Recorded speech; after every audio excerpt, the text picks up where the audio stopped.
it's Chelsa Messenger with Picks and Parlays. We're talking Monday Night Football, Bucks at Giants. Happy Halloween! Use the promo code TREAT and it'll save you 15% on anything on our whole site.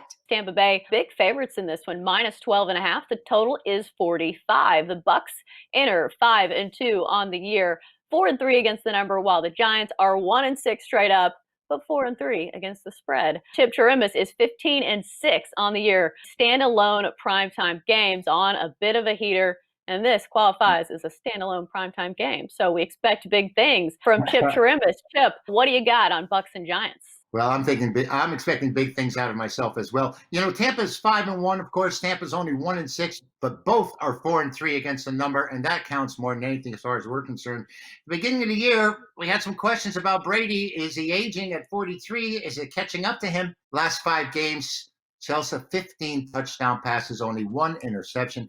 Tampa's third in the NFL, averaging almost 32 points a game, and they're 5-1 in their last 6 as favorites. The Giants, they can't brag too much. I mean, they did cover against the big winner for us that Thursday night against Philadelphia, a game they should have won. They just, a plethora of mistakes and errors and an array of penalties down the stretch for them. The thing is, the Giants have their way against Tampa Bay. The Giants are 7-1 against the number the last 8 meetings, but they do have one issue here. This Daniel Jones, and I think he's like Davy Jones' locker, because every time he handles the ball, he drops it. In every start he's had with the Giants, in every start he's had either a turnover or lost the fumble.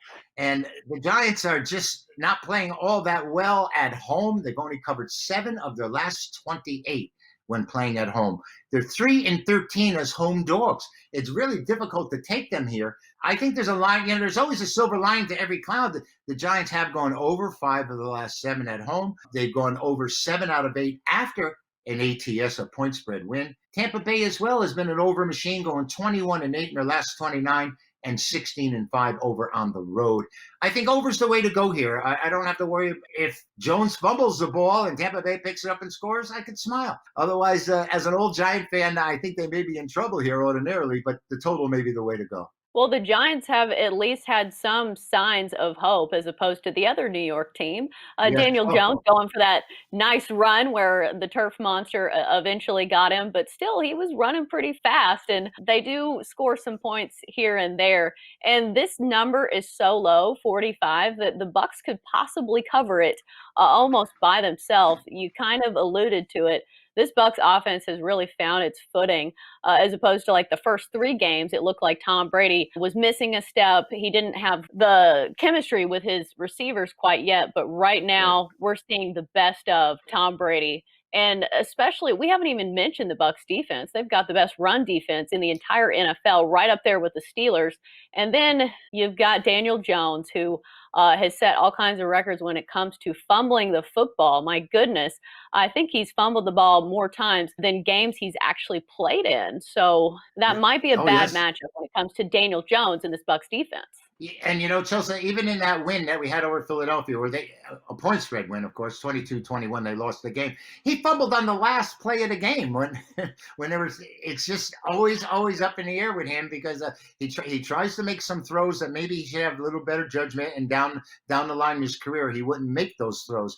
But I think he's trying to make something happen with this Giant team, which lost their top running back. Barkley's out, and they really haven't shown all that much other than Jones is their spark. The running back from Clemson, I believe it is, Goldman, has really shown well. I understand the Giants are looking to get rid of him because they might have to pay him. So what's going on in New York? Who knows? But I think this game goes over the total. Like I said, I think the Bucks are fully capable of scoring 40 points here. I know the Giants' defense is probably a little bit better than people probably give them credit for, but like I mentioned, this Bucks offense has so many weapons, and Tom Brady just seems to be getting smarter every single game. Something that jumped out to me the other day, he has a 91% success rate when it comes to quarterback sneaks, and that's not saying he's a great runner. It's saying he knows where the gaps are, and he's really intelligent when it comes to identifying defenses. No, he is. He's an all-timer, of course, and they don't call him the GOAT for nothing. I mean, he's a winner, and he's taken his team, and the Bucks have I think, embraced his attitude and his professionalism.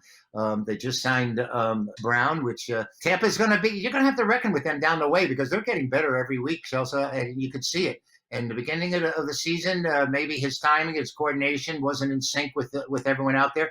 But each day, it seems like they're getting better. Right. All right. Well, that's going to wrap it up for our Bucks and Giants talk here on Picks and Parlays. As always, great stuff from Chip Chirimbes. Chip, thanks for joining us.